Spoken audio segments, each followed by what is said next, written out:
everybody, it's Stormy from Storm Reads, and today I'm going to talk to you about a book. I'm going to do just a single book review. It is about an arc that I have gotten, and this one, it came out on the 1st of November, so I'm a little behind. But anyway, I did get it read, so this is The Labyrinth of Doom by Stuart Gibbs. It's the second book in the Once Upon a Tim series. And y'all know that I love Stuart Gibbs. I've read just about everything that he has written that I can find so far. I think I have a couple more to go and everything. So I was really excited whenever I got the art copy of this one. So thank you, Simon & Schuster, for allowing me to get my hands on this one. And this, it's a little bit different. I think this series is a little different than his other series.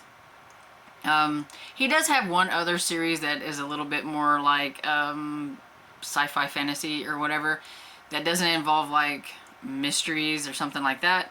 And this one is kind of the same way. It's kind of a fantasy. It's definitely back in like the days of peasants and knights and all that kind of stuff. And Tim, in the first book, Tim doesn't want to be a peasant anymore because peasants, all they do is work all day and eat gruel. And he aspires to be something different. But there's not really anything for him to do because his parents were peasants, his grandparents were peasants, so it's everything. Well, Princess Grace gets kidnapped by this big sphinx, and so they're calling for, you know, anybody and everybody to like be knights and to, you know, save the princess. So he decides that, you know, he's gonna sign up for this. And his friend Belinda, who lives next door, she decides that she doesn't want to be a peasant anymore either. And so she decides to pretend that she is a boy so that she can be a knight. And so they both go and join up to be knights. And so in the first one, it's all about them going with Prince, I think his name is Ruperick, and Nerland. Instead of Merlin, it's the wizard Nerland, and they go with some other. There's a Farkle, I think, who is the village idiot, and he didn't really sign up to be a knight. He just accidentally, I think, was there. And you find out a lot more about Farkle, that he's not really a village idiot, but you know that's like one step up from being a peasant, I guess. And so they have their adventure in the first one, and that's where you meet them and everything.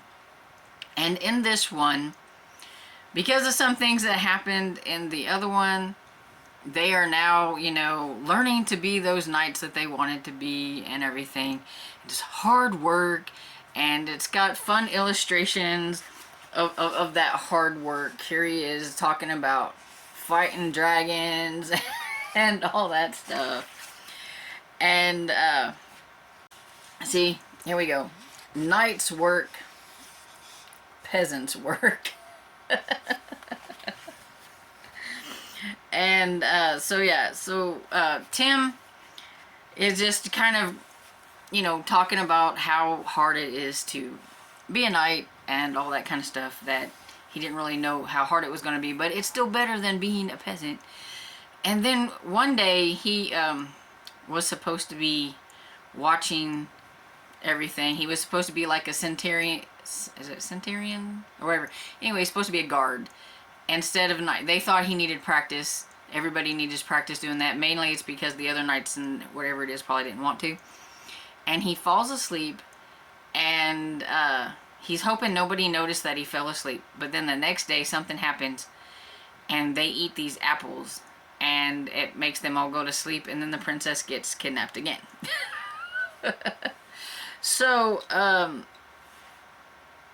because of that, they have to go and rescue her again, except for she is in the Labyrinth of Doom, and they don't want to go in there because they've heard of all the bad things that are in there. But the evil people that have kidnapped the princess are wanting them to go in there because they're trying to get rid of them because they spoiled their plans from the first book. So they end up going in there. But Ferkel, who is also caught and goes with them, he tells them that he's going to go into the village and ask he's a lot smarter than they are. He's going to go and ask questions in the village about this Labyrinth of Doom and see if there's a different way to get in or out, or how you can get to the center of it, because that's where she's supposed to be, in like the center of this. There's supposed to be minotaurs, and then you've got these cave sharks and snakes and scary squirrels and a harp that they'll lull you to sleep. You've got bats and spiders, and so there's all kinds of menacing things in the labyrinth, and it's very, very hard for Tim and Belinda to get through it and try to rescue the princess. And so that's pretty much what it's about. One of the things that I like about these books are the fact that it has like these IQ boosters in it, which those are not in any of his other books, so it's just something that is just in this one. I'm trying to find one. Okay, so you see here, try to get where the lighting where you can see it. Right there it says IQ booster, and it has an arrow and it points to the word, and so this word happens to be vexing. So it's like if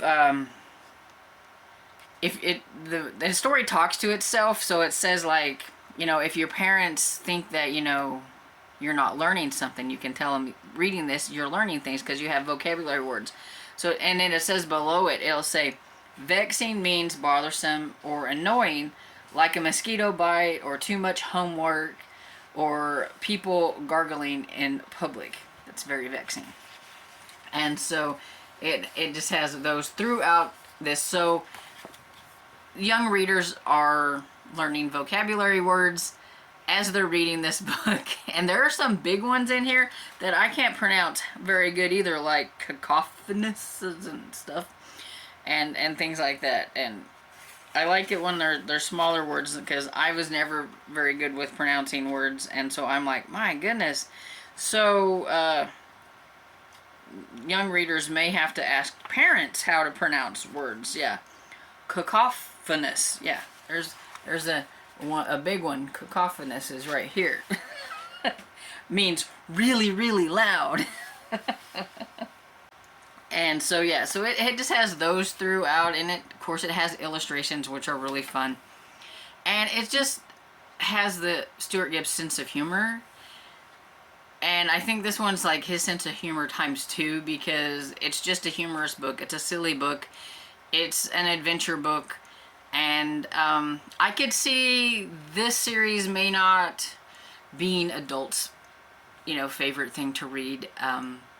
It definitely is different than the other ones. You can tell this one is for younger middle graders, because it is a little bit more silly, but then older middle graders might like it too. But it does have the IQ boosters, which those are somewhat, like I said, some of the words are like huge. So parents may need to help their kids with those words, but they're learning words and expanding their vocabulary. And so I really like that. And Stuart Gibbs does that very well, I think, in a lot of his books, because like one of my favorites is the Fun Jungle series. And in that one, you always learn about the animals that he's talking about in it and stuff. At the end, he always has information about those animals and things like that. So I always think his books have learning in them. I think this one is bigger on like vocabulary learning and things like that. You're not learning about, you know, animals or other things. You're just learning your vocabulary words. And so yeah.